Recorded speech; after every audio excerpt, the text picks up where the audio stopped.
Um dos efeitos mais legais de se fazer quando se está aprendendo JavaScript é um accordion list. Um accordion list é basicamente uma lista que abre e fecha, muito presente em FAQs de diversos sites e que tem esse nome porque nos faz lembrar do instrumento musical acordeão. Nesse vídeo, você vai aprender como fazer um accordion list usando JavaScript e como deixar o site da Netflix com design responsivo através de Media Queries no CSS. Se você é novo aqui, deixe o like, se inscreva e pegue o código-fonte deste projeto no meu GitHub. A parte 1 do vídeo está passando no card, mas eu recomendo que você use o código desta aula aqui. Vamos começar dando uma olhada mais de perto no que iremos construir hoje. Nós temos uma DL, ou lista de definição, com a classe de FAQList. E dentro dessa lista temos FAQQuestion e FAQAnswer, pergunta e resposta, que são as tags DT e DD, respectivamente. Quando você clica no mais, a resposta da pergunta se abre, e uma classe Active é adicionada pelo JavaScript tanto na resposta como na pergunta que clicamos. E no vídeo eu vou te mostrar também uma técnica simples no CSS para fazer o sinal de mais virar um X. Antes da gente começar, eu só queria dizer que se você sentir que o tutorial está rápido demais, sinta-se livre para pausar o vídeo ou diminuir a velocidade. E se você deseja pular para uma parte específica, não se esqueça de conferir os timestamps na descrição do vídeo. No nosso projeto, nós temos arquivos para HTML, CSS, JavaScript e imagens. Como essa é a parte 2 do vídeo da Netflix, iremos montar a estrutura apenas do FAQ. Vamos começar abrindo uma nova section dentro do footer e dar a ela a classe de FAQ. Vamos então usar a tag h1 para o título e abaixo dele a nossa DL com a classe FAQList. Todo FAQ segue a mesma estrutura, que é pergunta e resposta. Então DT terá a classe de FAQQuestion e DD FAQAnswer. Você poderia usar tags diferentes, como o L e LI, mas eu prefiro usar as tags DL, DT e DD por questões mais semânticas. Dentro dessas tags eu vou colocar o conteúdo retirado do site oficial. A parte da resposta eu vou envolver numa div e, quando for preciso, fazer quebra de linha usando a tag BR. Agora é só repetir o mesmo processo com as demais perguntas do FAQ. Agora, se a gente abrir nosso site no browser, você pode ver que atualmente o FAQ está bastante feio.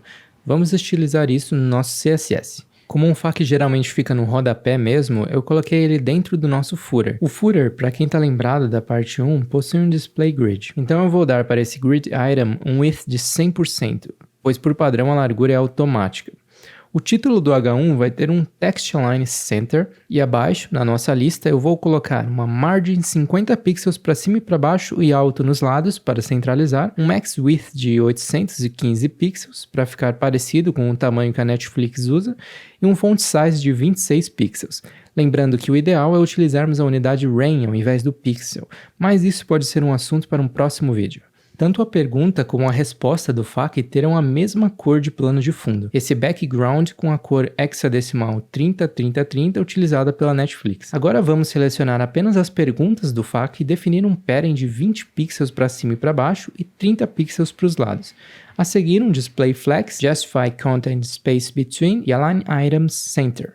Para quem não entendeu o motivo desse flex aqui, é porque nós queremos que o sinal de mais, ou X de fechar a pergunta, fique no espaço entre, que pega desde a pergunta até o canto dela na direita. Teremos um cursor pointer para mostrar a mãozinha quando o mouse passar em cima da pergunta, uma margin top de 8 pixels e margin bottom de 1 pixel para formar meio que uma borda entre a pergunta e a resposta. Iremos criar o xizinho de fechar no pseudo-element after de FAQQuestion. Primeiro, as partes essenciais: content vazio e display block.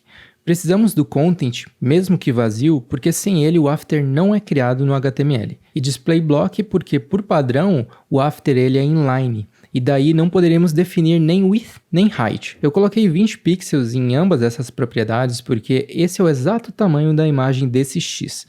A seguir, eu puxo essa imagem utilizando URL em background e coloco no repeat center center.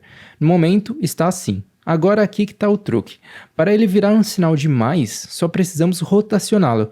Para isso, usaremos a propriedade transform com um rotate de 45 degraus. O próximo elemento que iremos estilizar é a div que envolve toda a resposta FAQAnswer. E para ela, vamos dar apenas um padding geral de 30 pixels. O sinal de maior indica que o estilo só será aplicado em divs que forem descendentes diretos. Isso significa que caso você tiver uma div dentro desta div, ela não será um descendente direto e por isso estilos desta regra não serão aplicados. De volta no browser, podemos ver que a estilização principal do FAQ está concluída. Porém, quando clicamos no mais, nenhuma interação acontece. Agora entra a parte do JavaScript. Primeiro de tudo, e assim como no CSS, precisamos referenciar o JavaScript no HTML. E para isso, vamos usar a tag script com o atributo source. Esse negócio de autocompletar é feito com Emmet, que já vem embutido no VS Code. Com isso, você escreve código mais rápido. Então, se você não é mais um completo iniciante, vale a pena usar. Vamos começar o nosso código JavaScript.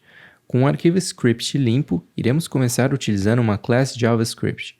Toda class possui um método chamado constructor, e é nele que podemos definir quais os argumentos que o usuário dessa função especial irá passar. Nesse caso, vamos usar o nome AquarionListQuestions, pois logo abaixo, na propriedade desta class, e por isso a palavra-chave this na frente, será igual a document.querySelectorAll AquarionListQuestions. O método querySelectorAll funciona como um seletor de CSS. Então, mais adiante, iremos selecionar todos os elementos que tiverem .factQuestion no nosso documento HTML, ou seja, a classe CSS. A próxima propriedade é uma simples string com a classe ativa que o JavaScript irá inserir. Eu costumo deixar todos os nomes em inglês para manter um padrão. A seguir, iremos criar o método responsável por adicionar os eventos de clique no documento.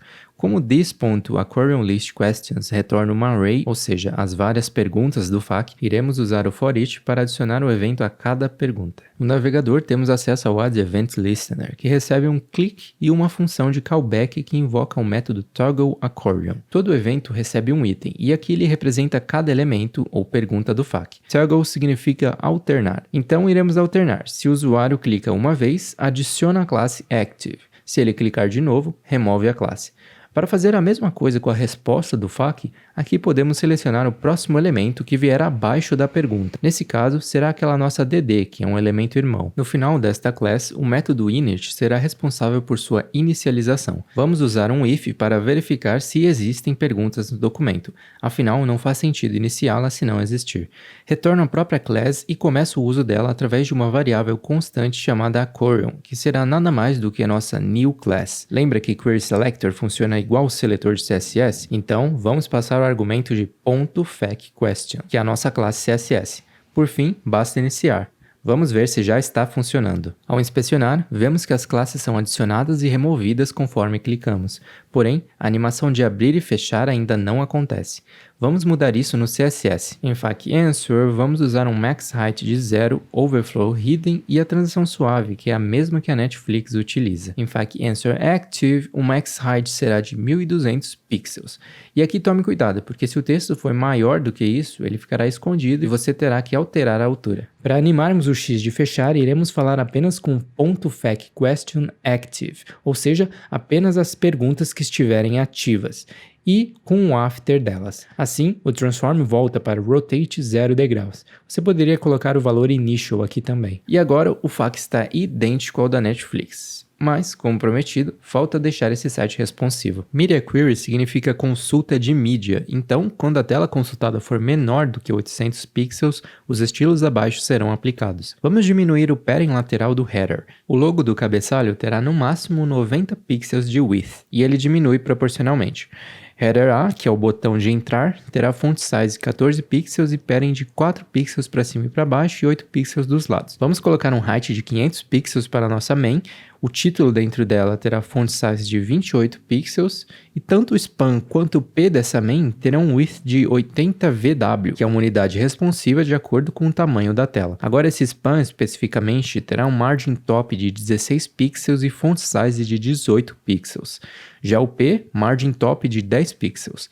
Agora o nosso formulário, form CTA, terá um width de 100%, grid template columns de 1fr, gap de 10 pixels, margin top de 10 pixels e max width de 80 VW. Vamos dar uma olhada nessas mudanças. Ok, precisamos diminuir as fontes desse formulário e o tamanho desse botão. Form CTA Input terá font size de 16 pixels e padding de 13 pixels. Só para lembrar você, eu estou tirando a maioria desses valores do próprio site da Netflix, mas essas escalas responsivas são comuns no dia a dia. Form CTA Button terá font size 16 pixels, Justify Self Center, padding 4 pixels, 16 pixels, 8 pixels, 16 pixels e border radius 2 pixels. E por fim, no after do botão do formulário, margin left de 5 pixels, background repeat no repeat, background position bottom center, background size 6 pixels, 12 pixels. A seguir, vamos falar com elementos de seções. Então, section H1 e P terão um text align de center. Há dois seletores para seções nesse arquivo CSS em geral, porque no HTML, a section que contém o FAQ não leva essa classe .section, já que ela não possui um border top que funciona como um separador entre diferentes seções. Agora apenas no H1 de section, font size 26 pixels, e no P, font size 18 pixels. Todo grid do nosso site já possuía a classe de grid, então basta definir que no mobile eles terão uma coluna apenas. Agora, o conteúdo principal já está responsivo. Para finalizar, só falta diminuirmos um pouco esse FAQ que nós construímos hoje. Vamos diminuir o margin top de FAQ list para 22 pixels. E em FAQ question e FAQ answer, vamos usar font size 18 pixels para ambas. Em FAQ question apenas, vamos diminuir o padding para 16 pixels para cima e para baixo e 22 pixels para os lados. E no seu after, que é aquele fechar.svg, vamos diminuir o tamanho usando um background size de 15 pixels.